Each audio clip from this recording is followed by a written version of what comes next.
Hello, it's Miss Havisham. I'm here at All Saints Church at Bakewell. This is an old door, as you can see. I believe that this building is dating from Anglo-Saxon times. You can see those gargoyles, the winged creatures up at the top. I believe that this predates the Norman times. They will tell you it's Norman, but I believe it's older than that. It goes back to Anglo-Saxon times. And that's what these places were. They were their places of worship. They weren't churches because they didn't have churches back then. So what they had was temples. And so they were temples. The steeple would be added on later. And this was a temple, Anglo-Saxon temple. Now, that's an old window that's been bricked up. It's obviously original doors. That's something. This is up at the side of the windows at each side. I'm afraid I can't zoom in. I call these the gingerbread man faces.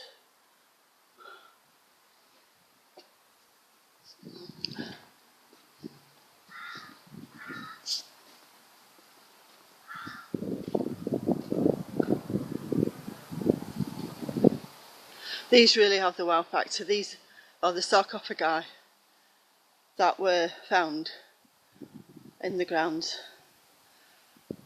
and excavated. Now, I think that one is the top part of that one. It's broken off, and some are bigger. That's the more narrow one. These are bigger, because that was the space for the head, and then there's a hole in the centre that will be for the effluent to drain through. As the corpse is decomposing, it would need a hole for the drainage. So that really does have the wow factor. There's another paste up there. Up there.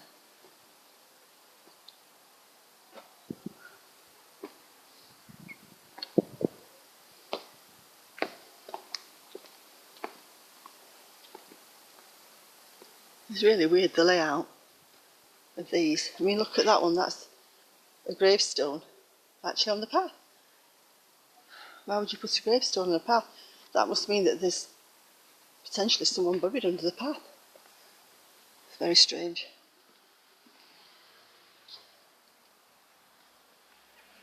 Some of the stones are small, some are big. Very strange.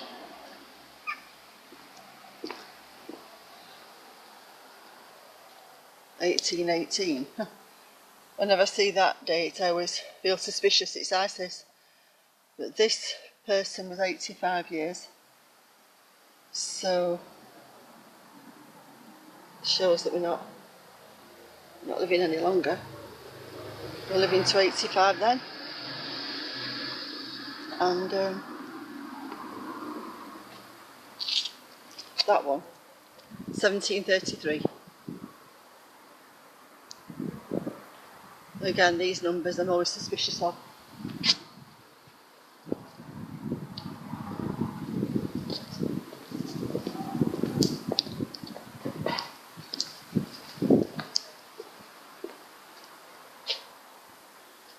There's a sundial there, because they used the sun to tell the time before they brought in clocks. The clocks were brought in for the working week about 1800. It was to make sure people went to work.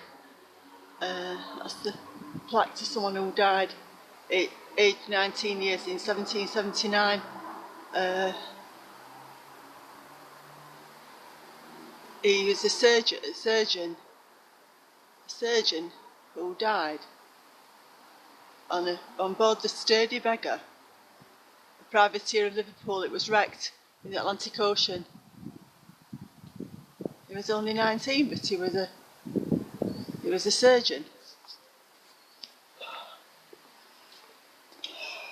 These doors are really ancient wood. Look at that. Now, you never know what you're going to find.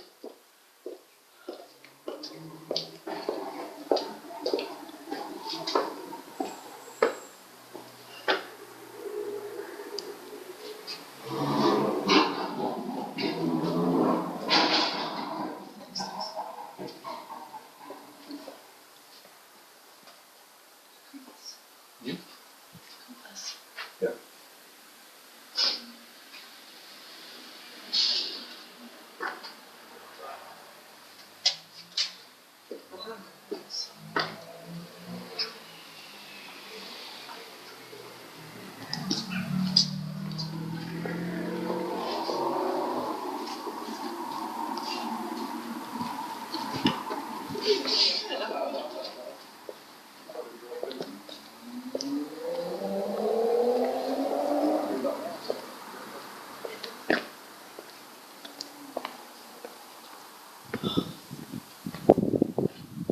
People coming up now.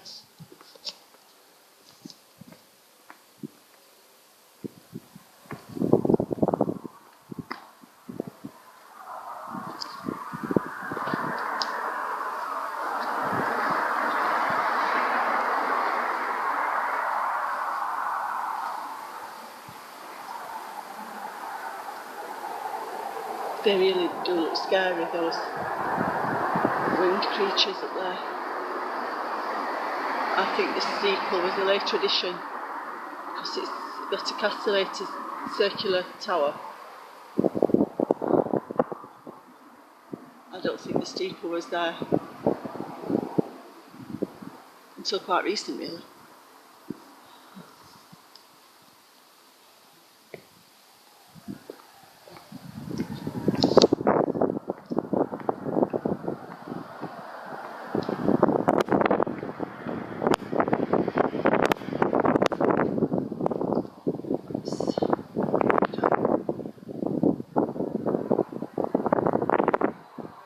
Faces up there.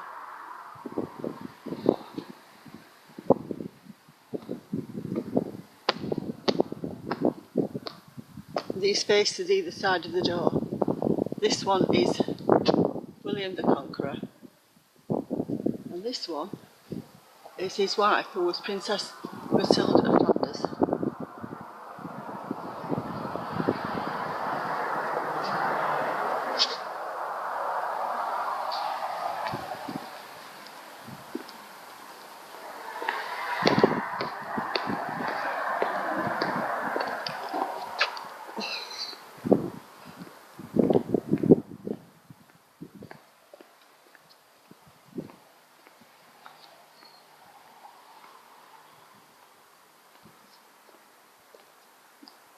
See the land over there?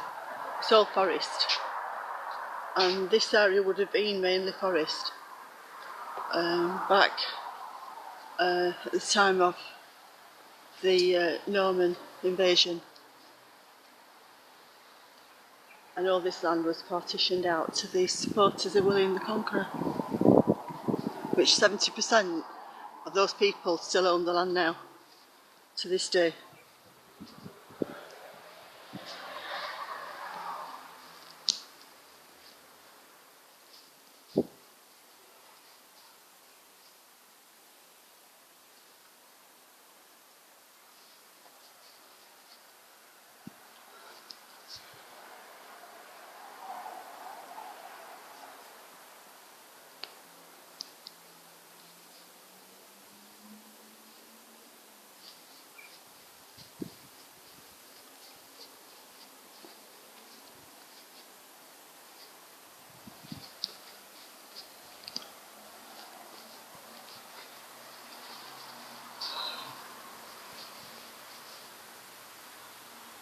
That's 1778.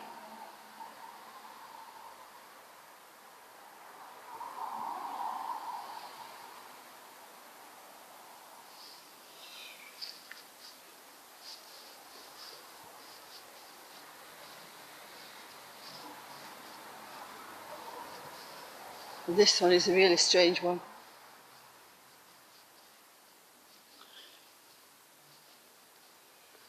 Thomas Pidcock.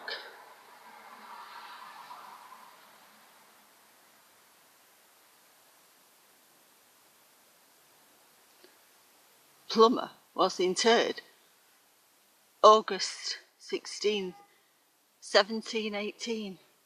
That's one of the oldest ones I've ever seen, but I've never seen one like this before, because this has got the three skulls.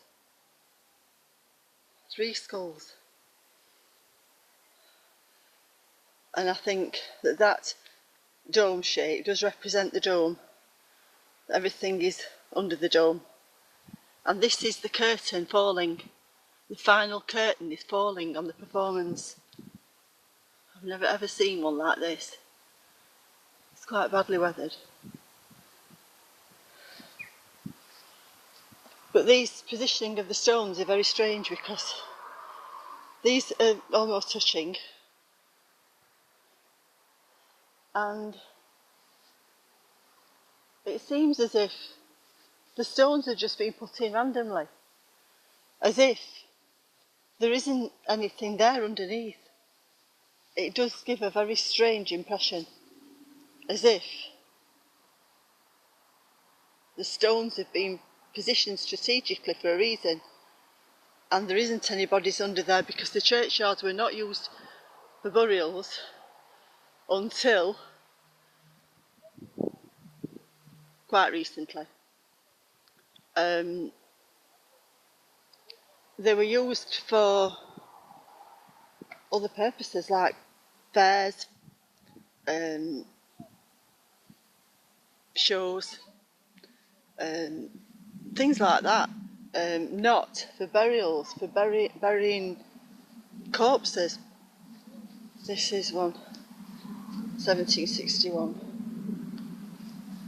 That one is a couple.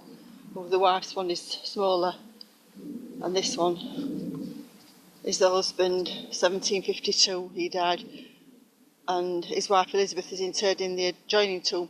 But there's nothing in these tombs. They're just basically just boxes on top. There's nothing in there, but they've made one a bit smaller, as if the wife's in a smaller one.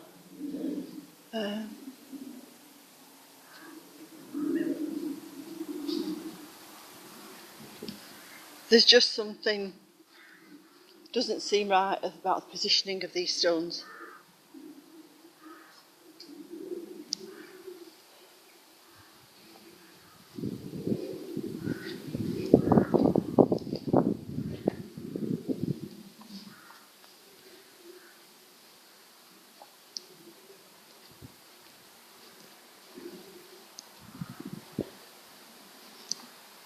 If they're just put in the ground, like these here, 4 together, but one's a smaller one, one's shorter, as if it reminds me of musical notes. That's what I can compare it with. Musical notes, as if one goes up and then one goes down, and as if it's almost playing a tune. That might sound a strange analogy, but that's the only thing I can compare it to at the moment. I don't believe there's anything under here. There's nothing under here. The stones are being placed to make it look as though there's something there, but there isn't.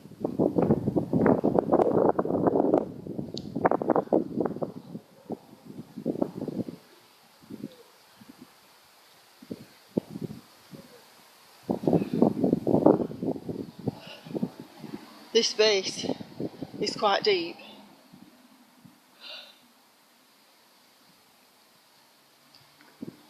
Oh look, that's the face under that water chute there. Face.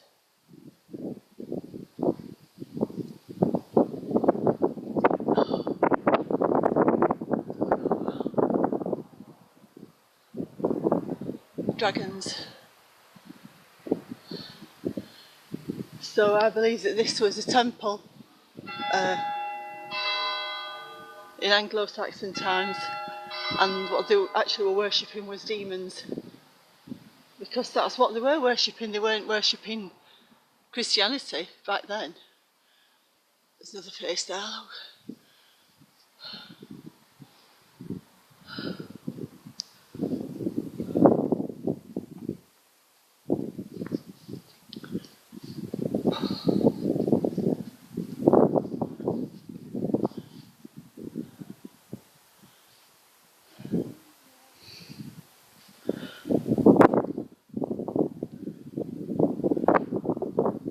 So that's the outside of All Saints Church.